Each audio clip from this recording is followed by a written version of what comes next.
ছবিটা নেওয়া এই পাশ থেকে আবার একটু দাঁড়াবেন, এখানে একটু ঘুরে দাঁড়াবেন, আর এই সাইডে এসে একটু ঘুরে দাঁড়াবেন। এদিকে আসেন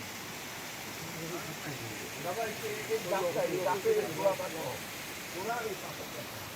আচ্ছা